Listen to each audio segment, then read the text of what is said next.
Okay, first of all, I just want to say this. I don't hate cops. I hate the way law enforcement's set up. Having a cop have to be on 16-hour shifts. Like, for example, Amber Geiger was on so many long shifts, she didn't even know that she was walking into someone else's apartment. That can happen if you're overworked. What we need to do is set up a new system where police officers volunteer. They volunteer for free, just like firemen. But when it's starting off, they can do one a week, a shift, and then they have to go off and find the money for the rest of the week. So their career could be a possible police officer, but they're basically working for free. And they don't have their sidearm. And this is strange, but we save money by not providing them sidearms and by letting them do the job for free. Now, SWAT, those guys would have to be reimbursed for security reasons, and SWAT would be armed. Okay, what this does is if there's a need for someone to be hurt, right, or to be lethal, lethal force, they would have to get in touch with the SWAT team. Okay, and that's what officers would probably, a lot of them would aspire to be, right? But the SWAT team is only designed, what I'm doing is I'm separating the lethal force from the beat cop. And I'm making the beat cop move his way up voluntarily. I know that sounds crazy. But listen, they would still do it if they love it. Listen, I've been an actor for 30 years, and I've done it for free almost the entire 30 years. I found ways to get these little jobs. I'm about to audition for a play coming up, but I haven't signed up for it yet. But I may audition for it, so I may put me back on stage. And I gotta get better. I gotta drink a lot of ginger, and I may have to start doing a little bit of jogging. But here's why, okay? I'm separating lethal force from the beat cop. The beat cop can report, and I mean they can report it by launching a drone, and they can report it in many different ways. If there is a active shooter, then the SWAT would be the first to arrive, and they would be supervised. Every SWAT team would have a supervisor. It'd basically be like a boss. It would be someone overseeing them. They would have the guns they need to take out the dangerous person. The beat officer, this is the officer that works the beat, okay? Traffic, things like that. Those guys would be all volunteer starting off, just like the fire department, okay? We know, listen, I was gonna work for the fire department. You start off for free. Some of those guys move up to bigger positions and they make a career out of it. So what it is, it's separating the wheat from the chaff, right? You got the guys that are going to be trained properly starting off, and they don't even need to train them with a gun because they wouldn't have one. We would decide if we can find a better stun gun, non-lethal weapon for these beat cops. This is like Star Trek kind of stuff, because in Star Trek, remember, they could set it on non-lethal and still apprehend the person. We would have to scientifically study these tasers where they don't malfunction, and they can put someone incapacitated, but not like kill them, right? You're giving lethal force to beat cops that are pulling people over in traffic stuff, right? The SWAT team would come in to stop an active shooter. They can get there just as fast as the beat cop if they set up stations, right? And they would never be released without a supervisor. You would never see a SWAT member pulling someone over and giving them a speeding ticket. Those guys would not have guns. And if something didn't go their way, they would have drones.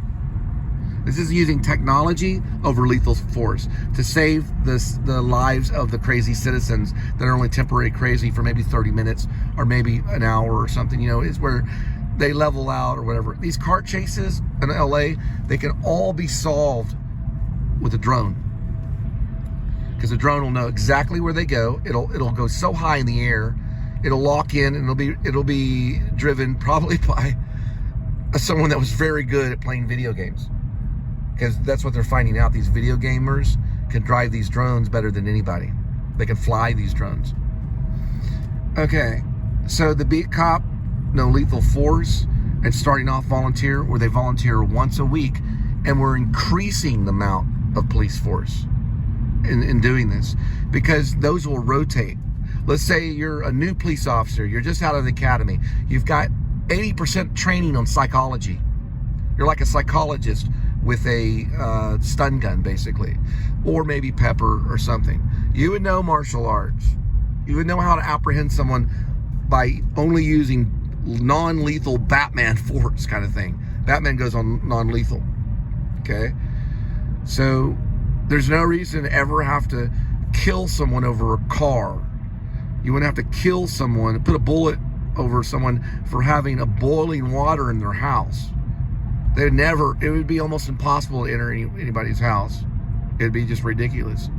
And that endangers the cop. The guy that shot that lady, he was probably been working 10, 12, maybe 14-hour shifts and out of his mind. And whether he was doing too many Red Bulls or maybe even getting in touch with the hard stuff to stay awake to even finish his shift. That's why all the Saturday Night Live actors, they did all that stuff in the 70s and the 80s and the 90s. They did all that stuff to stay awake. They've already admitted this stuff. I don't know if Saturday Night Live's still doing it, but they have to stay awake. And truckers do it too. And you know what I'm talking about, the big M. And also the drug testers would go straight up. So no officer would ever be on any of that stuff, not even on the workout stuff. So what it means is that there'd be more rotating officers, and you'd start off doing one shift throughout the 7 days. Then you'd have to go and get a new job and do the same thing at the fire department, okay? And then what happens is you might move up to like a supervisor or not lieutenant, but it'd be like a sergeant or something. But they'd still be if they're a beat cop or dealing with traffic or writing the citizens, they still would not have an actual gun. They'd have ways of reporting the lunatic. And the drones might be able to do that. They throw a drone, boom, it follows the lunatic. SWAT arrives, and we know by that time supervisor would be able to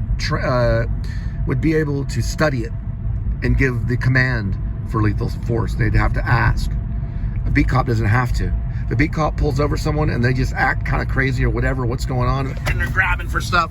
They sometimes get, boom, they get, that's it.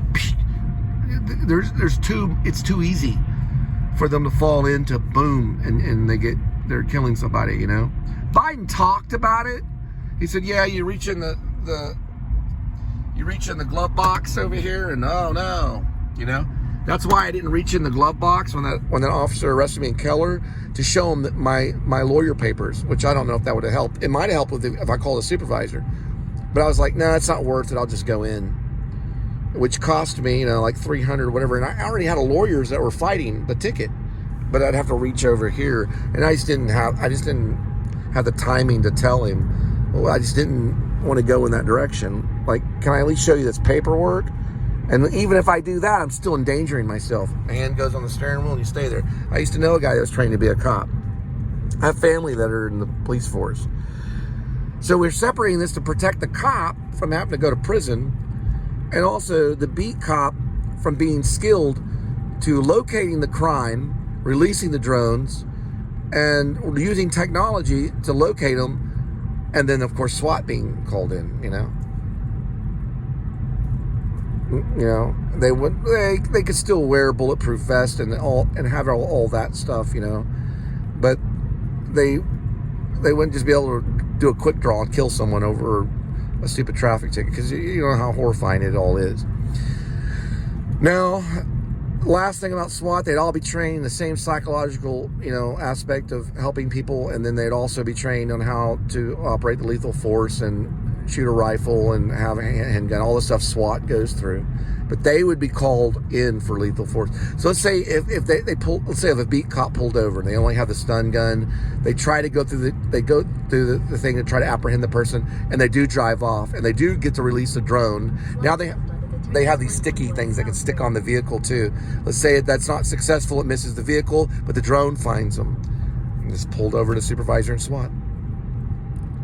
It'll separate the quickness to lethal force. It'll give it time to settle in. Supervisor will be able to do research on the person, and they would have time to plan to try to save it. And hey, listen, this even goes with 121 south for 3 miles. Hey, listen, this even goes with mass shootings. You could save some of those guys. You could use non-lethal force, where you don't go in this is something Trump needs to get on top of. On mass shootings, we could save some of those guys.